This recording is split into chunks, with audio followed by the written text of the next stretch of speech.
वरुण लोक से श्री नंद जी को छुड़ाकर लाना।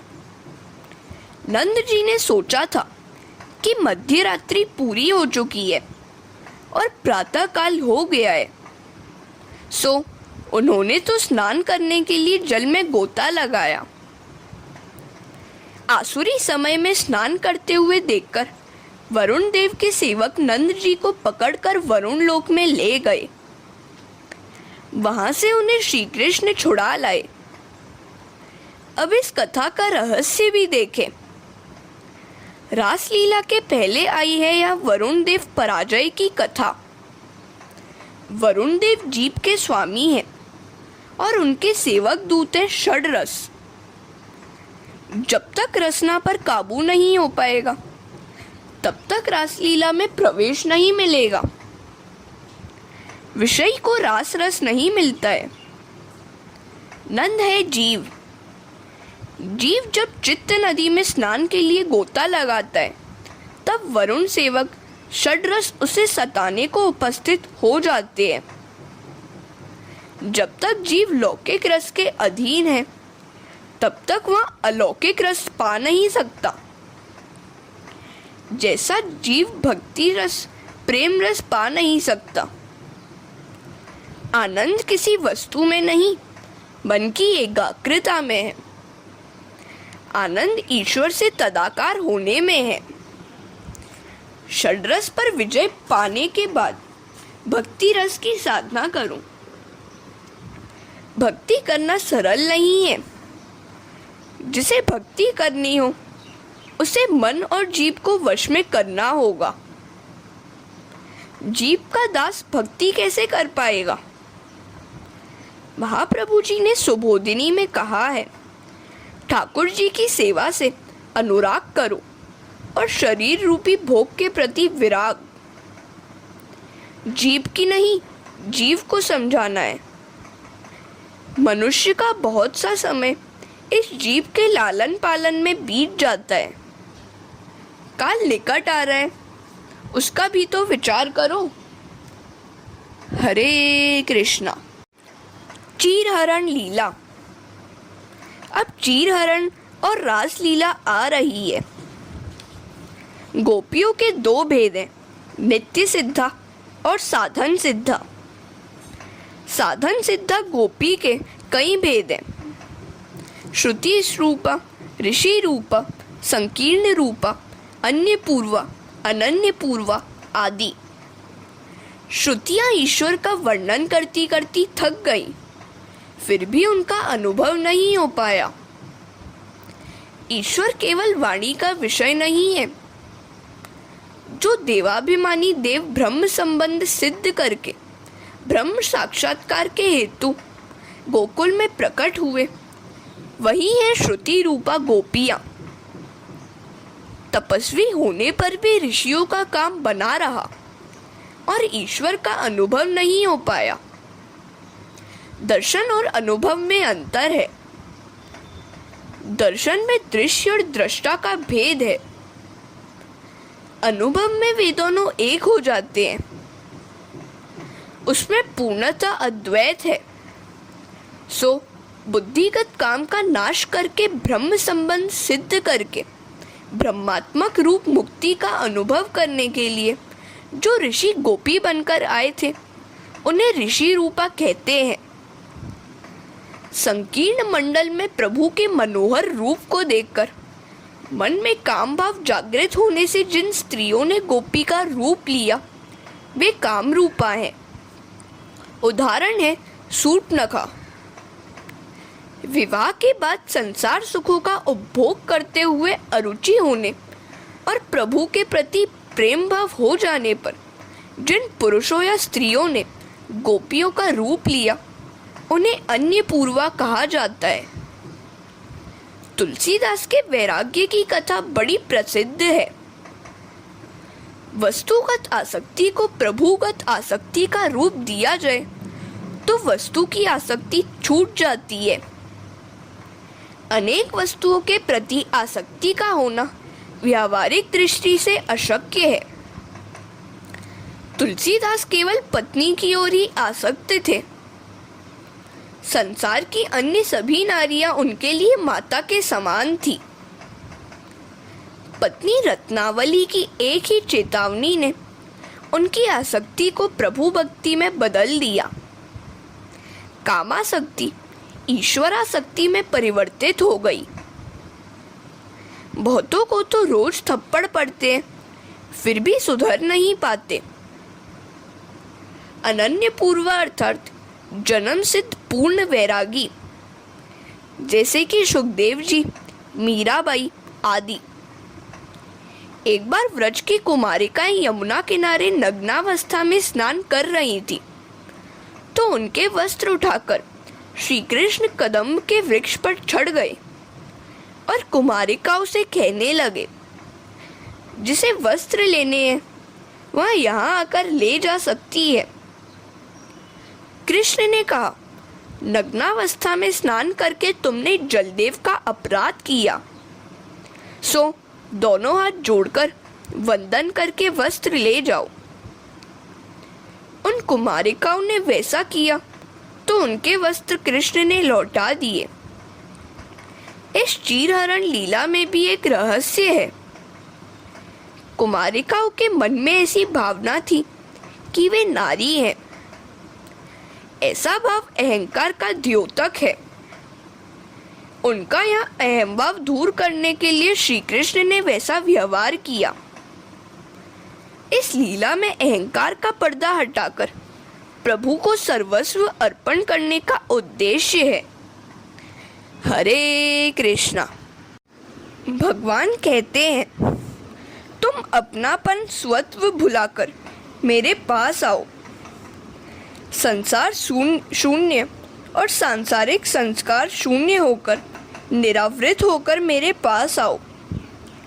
द्वैत का आवरण दूर करोगे तो भगवान मिलेंगे। शरीर को वस्त्र छिपाता है और आत्मा को वासना। भगवान तुम्हारे पास ही है, किंतु तुम देख नहीं पाते हो। वासना का पर्दा फटते ही भगवान दिखाई देंगे। आत्मा और परमात्मा के बीच वासना का पर्दा है, सो भगवान का अनुभव नहीं हो पाता है। आत्मा अंदर है और ऊपर है अज्ञान और वासना का पर्दा। अज्ञान और वासना के उस आवरण को चीरकर भगवान से मिलने जाना है। सिद्ध सद्गुरु की या परमात्मा की कृपा से बुद्धिगत वासना दूर होती है। बुद्धि में रहा हुआ काम कृष्ण मिलन में बाधक है। अज्ञान वासना वृत्तियों के आवरण का नाश होना ही चीरहरण लीला है, और आवरण नाश के पश्चात जीव के आत्मा का प्रभु से मिलन है रास लीला। इसी कारण से रास लीला चीरहरण के बाद आती है। काम वासना के नष्ट होने पर ईश्वर के साथ अद्वैत हो जाता है। भगवान कभी लौकिक वस्त्रों की चोरी नहीं करते हैं। वे तो बुद्धिगत अज्ञान काम वासना की चोरी करते हैं। कन्हैया क्या गोपियों को नग्नावस्था में देखना चाहता था? सोचो तो, श्री कृष्ण तो सर्वव्यापी हैं, सो जल में भी हैं। वे तो गोपियों से मिले हुए ही थे, किंतु गोपियां अज्ञान और वासना से आवृत होने के कारण श्री कृष्ण का अनुभव कर नहीं पाती थी। सो उस बुद्धिगत अज्ञान और वासना रूपी वस्त्रों को भगवान उठा ले गए। वैसा प्रभु तब करते हैं जबकि जीव उनका हो जाता है। भगवान कहते हैं, न माया वशित धियाम कामा कामाय कल्पते भर्जिता क्वथिता धाना प्रायो बीजाय नेष्यते। जिसने अपनी बुद्धि मुझ में स्थापित की है, उनके भोग संकल्प शारीरिक विषय भोग के लिए नहीं होते। वे संकल्प मोक्षदायी होते हैं। भुने हुए धान्य का बीज तत्व नष्ट हो जाता है और कभी वापस अंकुरित नहीं हो पाता। इसी प्रकार जिसकी बुद्धि में से काम वासना का अंकुर उजड़ गया है, वहां वह फिर से अंकुरित कभी नहीं हो पाएगा। प्रभु ने गोपियों से कहा है, हे व्रज कुमारिकाओं, मैं जानता हूँ तुम्हारी काम वासना नष्ट हो जाने के कारण तुम्हारे हृदय शुद्ध हो गए हैं। फिर तुम्हें मेरा ध्यान अभी धरते रहना है। ऐसा करने से तुम्हारे मन में समाया हुआ सूक्ष्म मल नष्ट होगा और मुझसे मिलन होगा। शरद ऋतु की रात्रियों में मेरे साथ तो रमण कर पाओगी। शरद ऋतु की रात्रि निर्मल होती है। तुम भी हर तरह से शुद्ध, निर्मल, शुभ्र हो पाओगे तो ईश्वर के साथ क्रीड़ा कर पाओगे। जीव ईश्वर से मिल पाएगा, तभी रास लीला होगी। हरे कृष्णा। जीव ईश्वर के मिलन के लिए पहले तो पूतना रूपी वासना का नाश किया जाए। अविद्या नष्ट होने से जीवन की गाड़ी राह पर आने लगती है और शक्तासुर का नाश होता है। जीवन सही रास्ते पर आगे चलने लगा तो तृणावर्त रूपी रजोगुण नष्ट हो गया और सत्व गुण बढ़ने लगा। रजोगुण मिट चुका तो कन्हैया ने माखन रूपी मन की चोरी की और जीवन सात्विक बना। जीवन सात्विक होने पर आसक्ति की मटकी फूट जाती है। दही की मटकी अर्थात संसारासक्ति की मटकी कन्हैया ने फोड़ दी।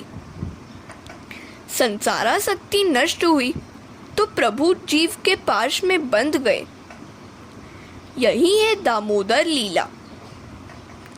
प्रभु बंध चुके तो दंभ रूपी बकासुर और पाप ताप अर्थात अगासुर का वध हुआ। सांसारिक ताप नष्ट हुआ तो दावाग्नि नष्ट हुई, शांत हो गई। अतः इंद्रियां शुद्ध हुई, अंतःकरण की वासना का क्षय हुआ। यही है नाग दमन लीला और प्रलंबासुर वध की कथा। जीव ईश्वर से मिलने योग्य हो पाया तो कृष्ण की मधुर मुरली की मधुरिमा तान सुन सका। वेणु गीत गाया गया अर्थात नाद ब्रह्म की उपासना हो पाई। फिर आई गोवर्धन लीला। गो रूपी इंद्रियों का संवर्धन हुआ, पुष्टि हुई तो भक्ति रस उत्पन्न हुआ। इंद्रियों की पुष्टि होने पर षड रस और वरुण देव का पराभव हुआ। षड रस का पराभव होने से जीव शुद्ध होने को आया तो चीरहरण लीला आई।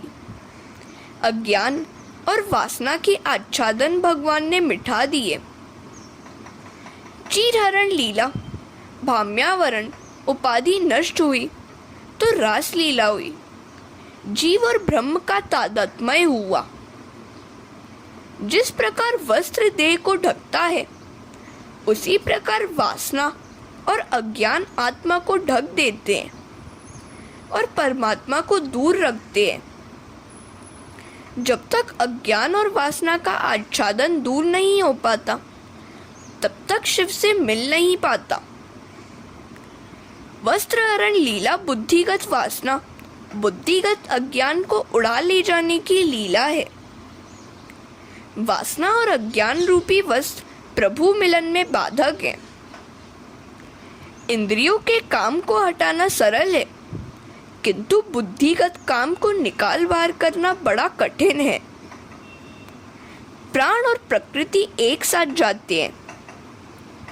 इस प्रकृति पर विजय पाना टेढ़ी खीर है। योगियों का शारीरिक काम तो भाग जाता है, किंतु बौद्धिक काम कई बार ज्यों का त्यों बना रहता है। वृद्धावस्था में इंद्रियां शिथिल हो जाने पर शारीरिक काम तो चला जाता है, किंतु बौद्धिक बना रहता है।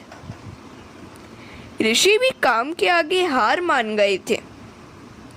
सो उन्होंने काम भावना को श्री कृष्णार्पण करके निष्काम होने का विचार किया और गोपी बनकर गोकुल में आ पहुंचे। हरे कृष्णा। अब आ रही है रास लीला। महाप्रभु जी ने दशम स्कंद को गोवर्धन नाथ का हृदय कहा है और रास लीला को प्राण। हृदय में पंच प्राण होते हैं। रास पंचाध्यायी श्रीमद् भागवत के पंच प्राण है। इसे फल प्रकरण भी कहते हैं। श्रीधर स्वामी कहते हैं कि पंचाध्यायी निवृत्ति धर्म का परम फल है। सुखदेव जी सोचने लगे कि समाज में रासलीला श्रवण के अधिकारी कितने होंगे। जो अधिकारी नहीं होगा वह इस लीला में काम ही देखेगा। श्री राधा जी सुखदेव जी की गुरु है। उन्होंने सुखदेव जी को ब्रह्म संबंध कराया था। श्री राधा जी की कृपा के बिना रास लीला का गूढ़ तत्व रहस्य समझ पाना आसान नहीं है। सुखदेव जी अपने पूर्व जन्म में तोते थे और लीला निकुंज में राधा का नाम रटते हुए उड़ते फिरते थे। उसके राधा नाम के अखंड कीर्तन को सुनकर दयामूर्ति राधा जी वहां पधारी। उन्होंने देखा तो एक तोता उनके नाम का जप कर रहा था। उन्होंने उसे अपने पास बुलाया और हथेली पर रखकर सहलाते हुए कहा, वत्स कृष्णम वद, कृष्णम वद, राधेति माँ वद। कृष्ण ही तेरे सच्चे जनक हैं, उन्हीं के नाम का कीर्तन कर। राधा जी इस प्रकार तोते को मंत्र दीक्षा दे रही थी कि श्री कृष्ण वहां पधारे। श्री राधा जी आद्य संयोजिका और आह्लादिका शक्ति है। बिछड़े हुए जीवों को वह कृष्ण से मिला देती है। वज्र की अधीश्वरी देवी श्री राधा जी ही है।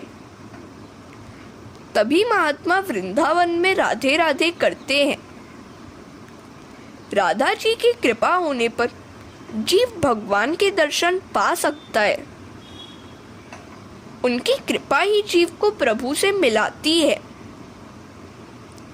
सुखदेव जी पूर्व जन्म में तोता थे, सो भागवत में सुखदेव उवाच लिखने के बदले श्री शुक उवाच लिखा है। श्री का अर्थ है राधा। श्री शुक में गुरु शिष्य दोनों का नाम समाया हुआ है। भागवत में अन्य किसी भी व्यक्ति के नाम के आगे श्री शब्द का प्रयोग नहीं किया गया।